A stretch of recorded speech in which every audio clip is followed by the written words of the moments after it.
स्वागत है सभी क्यूरियस माइंड्स का। आज आपके साथ में एक ऑब्जर्वेशन शेयर करना चाहता हूँ कि हुआ कुछ ऐसा कि मैंने चींटियों के लिए एक केले का टुकड़ा रखा था। जो हमारे पॉट्स में बहुत चींटियों की अलग अलग प्रजातियां रहती है और इनको मैं टाइम टाइम पर कुछ ना कुछ खिलाता रहता हूँ, चाहे इंसेक्ट हो या फिर केला। तो बहुत समय बाद मैंने केले के बड़े बड़े टुकड़े चींटियों को दिए और थोड़े समय में मैंने देखा कि जो ऑल स्नेल जिनको हम कहते हैं कॉमनली, वो भी चारों ओर गमलों में से ये बनाना पे फीड करने के लिए आ गए। तो बहुत समय तक तो ये साथ ही में फीड करते रहे। वैसे हमने देखा ये को एग्जिस्ट करते हैं, चींटियां और ये स्नेल्स।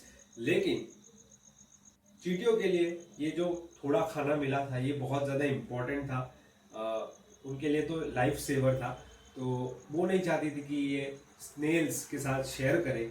और इसी के साथ मैंने देखा कि कुछ ही समय में चींटियों ने स्नेल्स पर अटैक शुरू कर दिया, जैसे कि आप इस वीडियो में देखोगे। और इसके बाद जो हुआ वो मेरे मेरे लिए फर्स्ट टाइम था। मैंने देखा कि स्नेल्स का डिफेंस मैकेनिज्म कैसे काम करता है। तो जैसे चींटियों ने बहुत ज़्यादा परेशान करना शुरू कर दिया स्नेल्स को, तो स्नेल्स अपने शेल में चले गए और एक फ्रॉथी बबल जैसा लिक्विड उन्होंने अपने शेल की ओपनिंग पे सेक्रेट करके रखा, जो कि आपको दिखाई दे रहा होगा, और अंदर छुप गए। और ये जो फ्रॉथ है इसी के बारे में आज मैं आपके साथ बात करना चाहता हूँ। तो स्नेल का ये एक यूनिक डिफेंस मैकेनिज्म है, जिसमें स्नेल क्या करता है, अपनी जो ओपनिंग होती है शेल की उसको बंद कर देता है एक फ्रॉथ को निकाल के।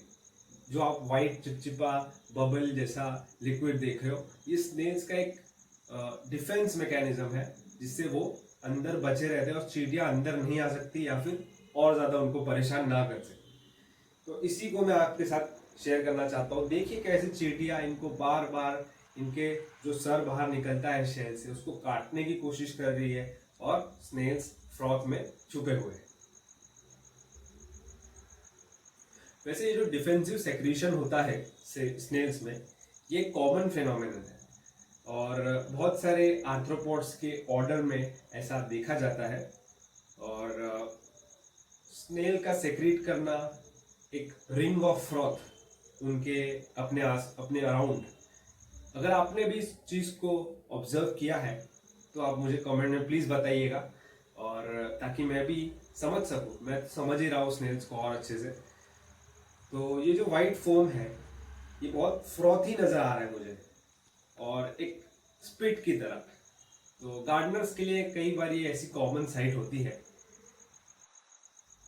ये देखिए जैसा कि ये स्नेल्स फीडिंग साइट से बहुत दूर आ चुके हैं और पीछे हट कर रहे हैं स्नेल्स। बहुत सारे स्नेल्स फीडिंग साइट को छोड़ के जा रहे हैं। तो ये बहुत परेशान हो गए चींटियों से, जो चींटियों का रिलेंटलेस अटैक इन पर रहा है। इससे अच्छा ये चाहते हैं कि यहाँ से चले जाए। लेकिन चींटियां देखिए अभी भी इनको जाने नहीं दे रही है। जहां जा रहे हैं वहां पर भी जा करके इनको बाइट करने की कोशिश कर रही है।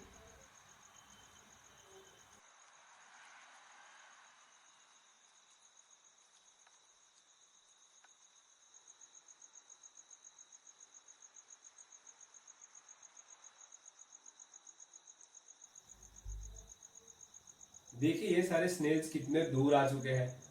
खाना मैंने कहाँ रखा था, यहाँ पर बनाना, जो एंड्स अभी भी फीड कर रही है उस पर। लेकिन स्नेल्स जो है यहाँ से भाग रहे हैं क्योंकि चींटियां उनको बहुत ज्यादा परेशान कर रही है।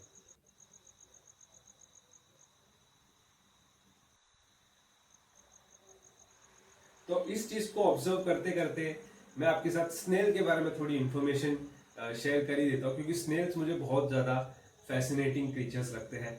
और स्नेल्स जो है, खास तौर पर जो बड़े स्नेल्स होते हैं, ये तो खैर एक पेस्ट कह लीजिए, पेस्ट स्नेल है ऑल स्नेल। लेकिन जो बड़े स्नेल्स आते हैं दूसरे, वो मुझे बहुत ज़्यादा फैसिनेटिंग लगते हैं। यूनिक क्रीचर्स होते हैं। इनकी जो एनाटॉमी है, जो फिजियोलॉजी है, बहुत ज़्यादा यूनिक होती है। जैसा कि हम देख पा रहे हैं, इनका जो आउटर शेल होता है, जो इसकी सॉफ्ट बॉडी को प्रोटेक्ट करता है और इसको सिक्योर रखता है अंदर, इसका एक घर है जिसके अंदर वो कभी भी जा सकता है प्रेडेटर से बचने के लिए किसी भी परिस्थिति में अगर इसको चुनौती महसूस हो। ये जो शेल होता है वो हार्ड कैल्शियम कार्बोनेट का बना होता है। स्नेल्स का जो शेल है वो कैल्शियम कार्बोनेट का बना होता है और इनकी जो पूरी बॉडी है वो 3 मेन पार्ट्स में डिवाइडेड होती है। जैसा कि हम देख पा रहे हैं, हेड होता है, फुट होता है, जो कि आपको फुट, इनकी ओपनिंग में से हेड और फुट दोनों देखने मिलते हैं, और एक मास जिसको विस्केरल मास बोलते हैं वो भी नजर आता है, जिसमें दूसरे ऑर्गन्स होते हैं। और स्नेल की एक सिंगल कॉइल शेल होता है जिसमें वो कभी भी रिट्रैक्ट कर सकते हैं अपने आप को प्रोटेक्ट करने के लिए।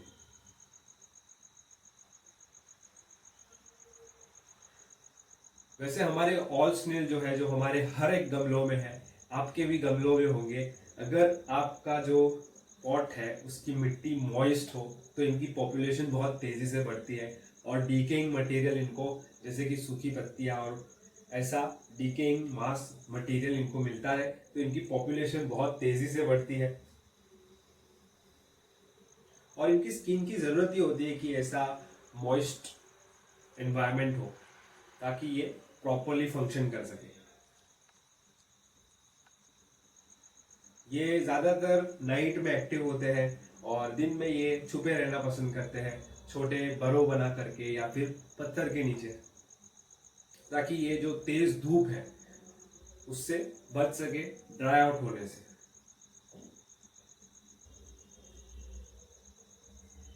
वैसे तो ये हर्बीवोर्स है जो प्लांट, तरह तरह के प्लांट मटेरियल्स पे फीड करते हैं, और इनका एक स्पेशलाइज्ड फीडिंग स्ट्रक्चर होता है इसी पर्पस के लिए, जिसको रेड्यूला कहते हैं, और इसी से ये स्क्रैप करते हैं, फूड को ग्राइंड करते हैं छोटे पीसेस पे।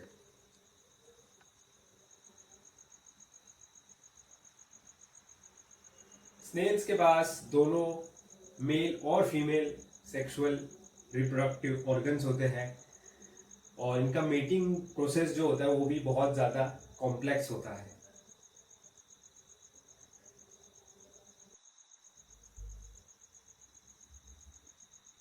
तो वीडियो का तो उद्देश्य यही था, स्नेल्स के डिफेंस मैकेनिज्म को आपके साथ शेयर करना जो मैंने ऑब्जर्व किया है। मैं गलत भी हो सकता हूँ यहाँ पर कि क्या ये सचमुच डिफेंस मैकेनिज्म है या फिर कोई और फिनोमेनन। स्नेल्स वैसे पेन को महसूस करते हैं, जैसे जो चींटियां इनको बार बार काट रही है तो क्या पेन फील होता है जैसे हम मैमल्स फील करते हैं, वो मुझे उतना ज़्यादा अंडरस्टैंडिंग नहीं है।